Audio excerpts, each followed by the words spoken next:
6.3 지방선거 당일 투표용지가 부족했던 투표소가 기존 50곳에서 41곳 늘어난 91곳으로 확인됐습니다.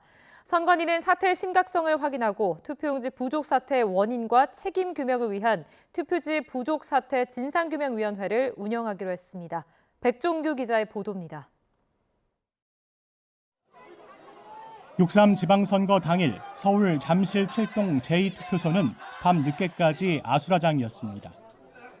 6시가 됐으니까 일단 물음표를 주고 투표를 할지 안 할지 나중에 문제고.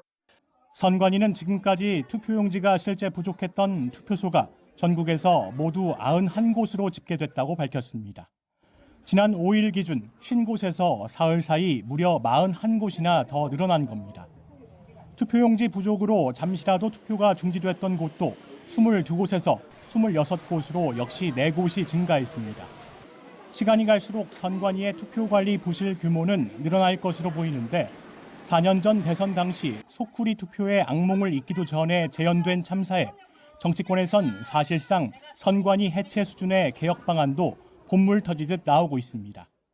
민주당은 선관위가 행정과 해석권을 동시에 가졌다며 완장부터 손봐야 한다고 지적했고 국민의힘에선 투표 중단을 재선거 사유로 포함하는 선거법 개정안을 검토하고 있습니다. 소위 완장찬 권한을 줄이려면 해석권을 줄여줘야 돼요. 공직선거법상에 좀 변화도 필요하다고 개인적으로 그렇게 생각합니다. 선관위는 고쳐쓰기 어려운 기구라는 결론을 가져가고 있습니다. 가족회사입니다. 그래서 저는 이 선관위를 해체하고 무소속 한동훈 의원은 한몸으로 보였던 선관위와 법원 사이 연계를 깰 수 있도록 중앙선관위원장을 상임직으로 전환하는 법안을 제시했습니다. 사태가 점점 심각해지자 선관위는 일단 투표용지 부족 투표소가 추가로 있는지 등을 진상규명위원회를 꾸려 조사하겠다고 밝혔습니다. 진상규명위는 외부 인사 6명으로 위원을 구성했는데 위원장은 조현욱 변호사가 맡기로 했습니다. 선관위가 이번 사태의 문제점과 원인, 책임을 철저하게 조사해 결과를 낼 것이라고 강조했지만 이미 선관위에 대한 신뢰에 금이 간 상황이라 국민들이나 정치권이 진상규명위의 조사 결과를 온전히 수용할 수 있을지도 의문입니다. YTN 백종규입니다. 이재명 대통령은 부동산 세제와 금융 규제 강화 방침을 거듭 확인했습니다. 부동산 보유세가 대체로 낮다며 선진국만큼 보유 부담을 갖게 하는 게 맞다고 언급했습니다. 이승은 기자가 보도합니다. 이재명 대통령은 대한민국을 위협하는 문제 가운데 제일 심각한 것이 부동산 투기라며 무슨 수를 써서라도 해결하겠다고 말했습니다.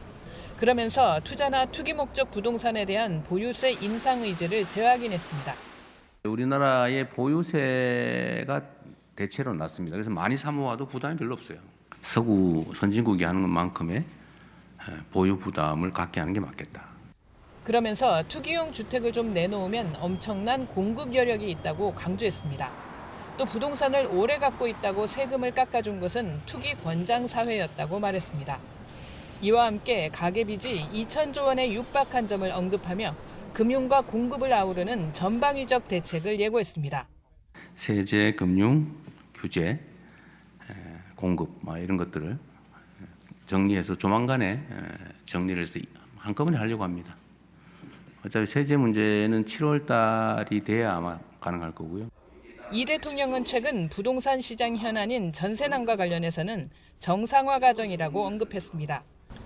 다주택자가 매물을 내놓을 수 있도록 유도한 결과 전세가 줄었고 무주택자들이 집을 사 전입한 결과 수요가 그만큼 줄었다며 대폭등은 아니라고 말했습니다. 이어 양질의 공공임대주택을 공급하면 조금씩 해결될 것이라고 밝혔습니다. 그러면서 전세는 특이하게 대한민국에만 있는 일종의 사금융인데 결국 조금씩 사라지지 않을까 싶다고도 말했습니다. 서울시장 선거 결과에 부동산 민심이 반영됐다는 평가에 대해서는 상승 압력을 잘 막아왔다고 생각한다며 나쁜 영향보다는 좋은 영향이 차라리 더 많지 않았을까 싶다고 답했습니다. 제가 1월 달부터 소위 말하는 구두 개입을 통해서 이걸 좀 이렇게 눌러놓지 않았으면 엄청나게 폭등했을 거예요. 그러면 폭등한 지역의 사람들이 민주당을 찍냐? 시장은 다음 달 세제 개편안에 다주택자와 초고가주택 소유자에 대한 보유세 강화 방안과 비거주 1주택자 대상 장기 보유 특별공제 축소 등의 대책이 담길 것으로 전망합니다. YTN 이승은입니다. 젠슨 황 CEO는 오늘 방한 일정을 모두 마치게 됩니다. 젠슨 황 엔비디아 CEO의 이번 방한 일정 숨가쁘게 이어졌는데요. 어제도 빡빡한 일정이 계속됐습니다. 아침부터 오후까지 국내 주요 기업들을 잇따라 방문했고요. 서울대 강연에선 학생들에게 도전을 강조하기도 했습니다. 차유정 기자입니다. 방한 나흘째, AI 동맹 강화에 방점을 찍은 젠슨 황의 하루는 이른 아침부터 분주했습니다. 아침부터 종로구 SK 본사를 찾은 황 CEO는 이번 방한 기간에만 벌써 세 번째 만나는 최태원 SK그룹 회장과 나란히 카메라 앞에 섰습니다. 메모리 공급을 넘어 SK그룹 전체 차원에서 AI 인프라 전반을 아우르는 전략적 동맹을 맺기로 한 선언은 어느 때보다 자신감 넘쳤습니다. Expand our market reach together so that SK hynix and NVIDIA will diversify our partnership beyond AI factories, grow AI factories, and diversify even beyond into robotics and other computing platforms. SK 방문 뒤 달려간 곳은 여의도에 있는 LG 트윈타워. LG와의 협력 키워드는 로보틱스입니다.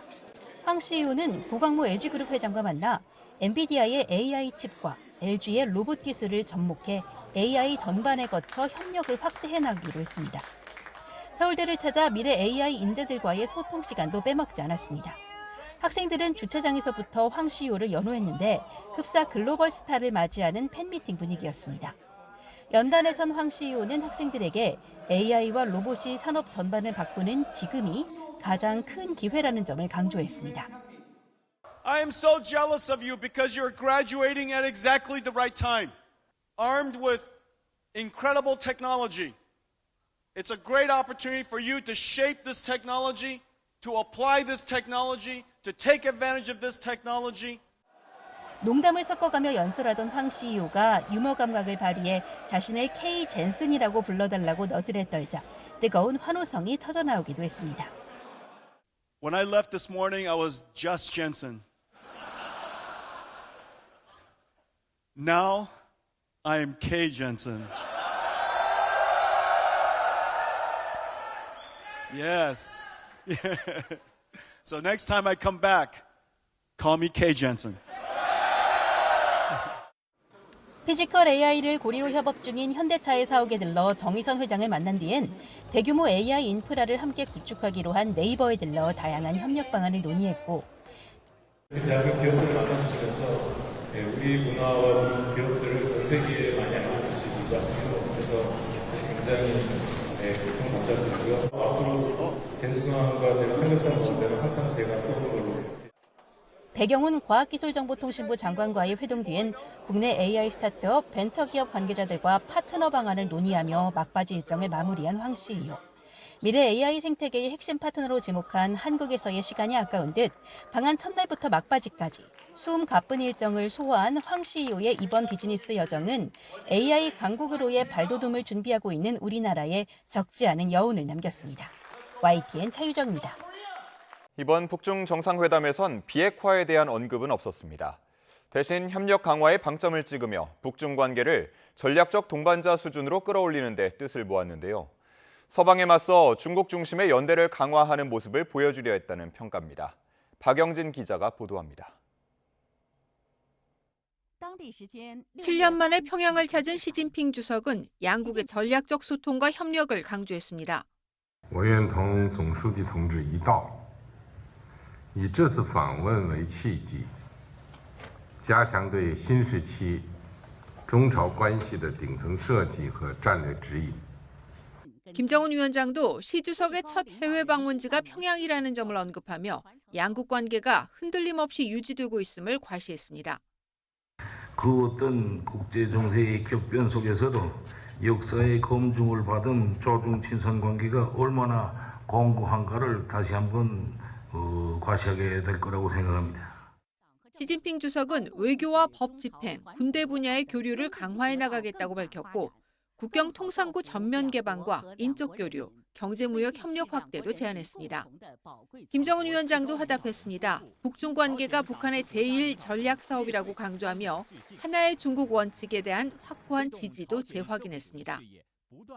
이번 북중 정상회담에서 비핵화에 대한 언급은 없었습니다. 대신 양측 모두 전략적 협력에 방점을 찍었는데 북한이 거부하는 비핵화 문제를 언급하지 않으면서 미국에 맞서 북중러 연대 강화를 모색한 거라는 분석이 나옵니다. 정상회담 뒤 이어진 만찬에서 시 주석은 양국 관계는 새로운 역사적 출발점에 서 있다며 중요한 합의를 이뤘다고 밝혔고 김 위원장도 새로운 정세 변화에 맞춰 양국 관계를 추진하는 데 공감했다고 말했습니다. 외신들은 이번 정상회담이 북중 관계를 전략적 동반자로 격상하고 서방에 맞서 중국 중심의 연대 강화를 추진하는 계기가 됐다고 평가했습니다. 또한 북한은 러시아와의 밀착을 지렛대로 활용해 경제적 실익을 극대화할 기회를 확보하려 할 것이라고 분석했습니다. YTN 하경진입니다. 트럼프 대통령이 베냐민 네타냐후 이스라엘 총리에게 조심하지 않으면 이란과 혼자 싸우게 될 수도 있다고 경고한 것으로 알려졌습니다. 트럼프 대통령은 이란과의 최종 협상이 진행될 것이라면서도 이란에 대한 해상 봉쇄를 계속 이어가겠다고 예고했습니다. 워싱턴으로 가보겠습니다. 홍상희 특파원. 트럼프 대통령이 이스라엘과 이란의 공격 중단을 설득했는데요. 네타냐후 총리에게는 직접적인 경고도 날렸다는 소식이 있네요. 네, 잠시 전 악시오스가 트럼프 대통령과의 전화 인터뷰 내용을 보도했습니다. 트럼프 대통령은 미국 동부 시간으로 어젯밤 네타냐후 총리에게 전화를 걸어서 공격 자제를 촉구했지만 네타냐후 총리는 이미 공격 중이라며 뒤늦게 사실을 알렸다는 겁니다. 이어 트럼프 대통령이 다시 네타냐후 총리와의 통화에서 이란과의 전쟁으로 돌아가려고 한다면 혼자 싸우게 될 것이라고 경고했다는 내용입니다. 악시오스는 중간 선거를 앞둔 트럼프 대통령은 전쟁을 빨리 끝내야 하고 국내 정치에서 살아남기 위한 네타냐후 총리는 전쟁이 필요하다며 양측의 전략적인 이해가 엇갈리고 있다고 강조했습니다. 트럼프 대통령은 네타냐후 총리와 통화한 후 트루스 소셜에 글을 올려 이스라엘과 이란의 공격 중단을 촉구했는데요. 트럼프 대통령의 경고 1시간 만에 이란과 이스라엘은 공격 중단을 선언했습니다. 이란군은 상대가 먼저 휴전을 요청해서 동의했다면서 이스라엘과 미국의 공격이 재개되면 등가 대응이 아니라 더 파괴적인 보복에 나서겠다고 강조했는데요. 이 발언 들어보시겠습니다. و هرگز سر تسلیم در مقابل دشمنان بازنده در جنگ فرود نخواهند آورد و در صورت تداوم تجاوز و شرارت با شدت بیشتری با آنها برخورد خواهد شد. 네타냐후 이스라엘 총리도 이란에 대한 공습을 당분간 중단하겠다고 밝혔지만 이란이 공격을 재개하면 강한 무력으로 대응하겠다고 맞받았습니다. 이번에는 네타냐후 총리 발언 들어보시겠습니다. ביממה האחרונה, איראן וחיזבאללה ניסו לכפות עלינו משוואה חדשה. והמשוואה הזו היא בלתי נסבלת ובלתי מתקבלת על דעתי. 네, 트럼프 대통령은 미국과 이란과의 최종 협상에 여전히 속도를 내고 있다는 입장이죠.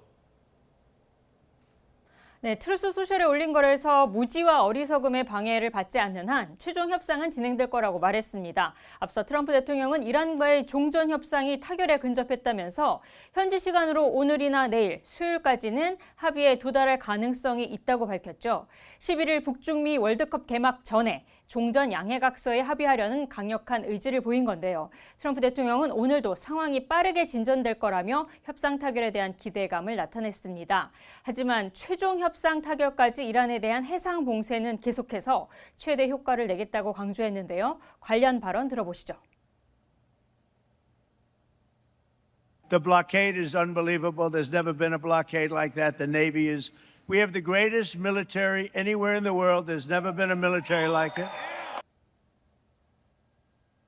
미국은 지난 4월부터 호르무즈 해협 근처에서 이란 항구를 오가는 선박의 통항을 차단해 이란에 자금줄을 쥐고 있는데요. 대이란 해상 공세 강화로 협상력을 높이려는 의도로 보입니다.